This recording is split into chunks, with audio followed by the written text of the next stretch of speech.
পরম প্রেমময় শ্রী শ্রী ঠাকুর আমার পরমারাধ্যা জগৎ জননী শ্রী শ্রী বড়মা, পরম পূজ্যপাদ শ্রী শ্রী বরদা, পরম পূজ্যপাদ শ্রী শ্রী আচার্যদেবের শ্রীচরণে আমার শতকোটি প্রণাম।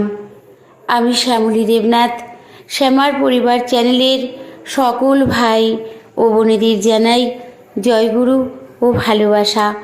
আমি শুরু করছি ইষ্ট প্রসঙ্গ আলোচনা।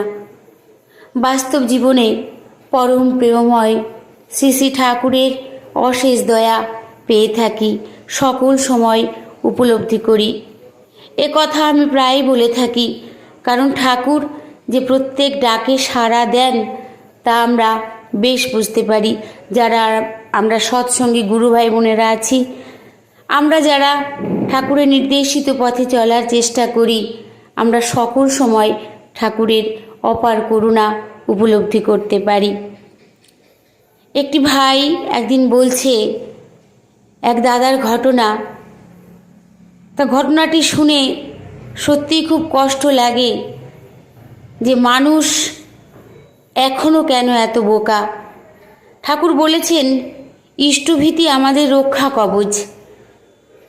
ঠাকুর আমাদের জীবনের গ্যারান্টি নিয়ে নিয়েছেন, যেই টাইমে আমি ইষ্টভীতি করছি পরের দিন সেই সময় পর্যন্ত ঠাকুর আমাদের আগলে রাখেন। তা এক দাদা বলছেন যে তার সঙ্গে সেই দাদাটির দেখা হয়েছে।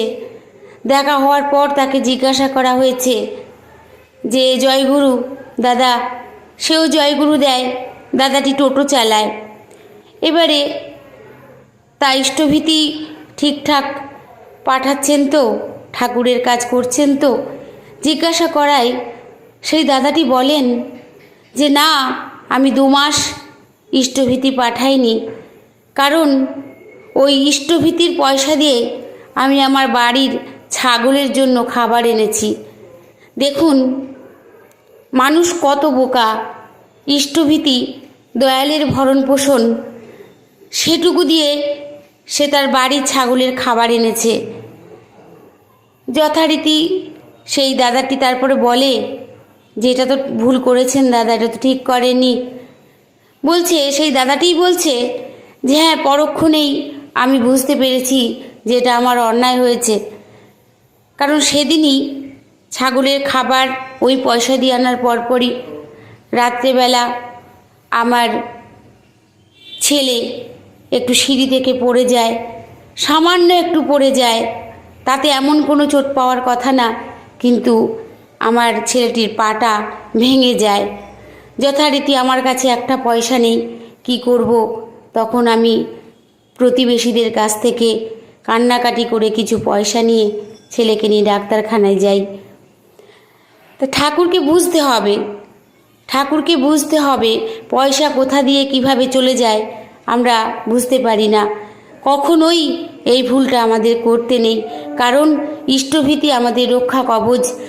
আমরা যারা যারা নিয়মিত ইষ্টভীতি করি তারা আমরা বাস্তব জীবনে সকল সময় এটা উপলব্ধি করতে পারি।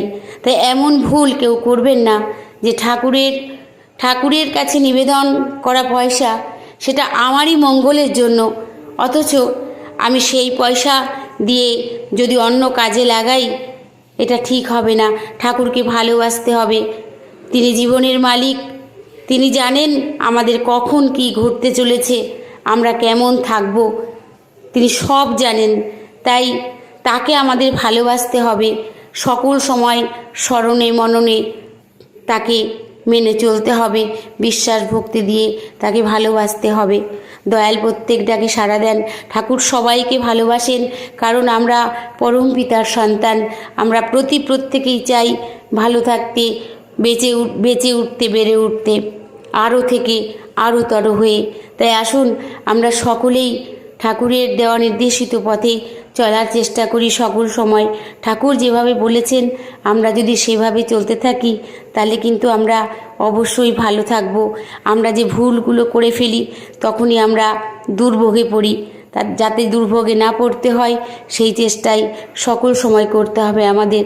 তাই সেদিন সেই দাদাটি তার দুঃখের কথা তাকে আরেক দাদাকে যখন বলছেন যে আমি চরম ভুল করেছি, আমি সঙ্গে সঙ্গে সে শাস্তি পেয়েছি, যেটা আমার ঠিক হয়নি, আর কোনো দিন আমি এমন করব না। তাই আমরা যেন এই ভুলগুলি না করি।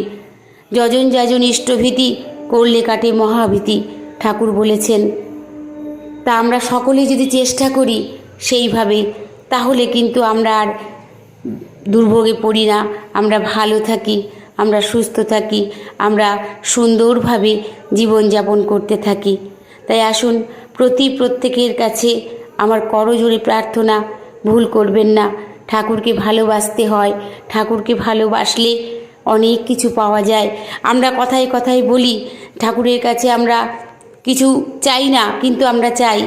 আমাদের কোন মনের কোণে একটু হয়ে থাকে আমরা কিন্তু চাই। তাই চাইবেন না, ঠাকুরকে সকল সময় ভালোবাসতে হবে, তার দয়া আমরা পেয়ে থাকব। সবাই ভালো থাকবেন, সুস্থ থাকবেন। পরম দয়ালের শ্রীচরণে সকলের জন্য মঙ্গল প্রার্থনা করি। জয় গুরু, বন্দে পুরুষোত্তমম।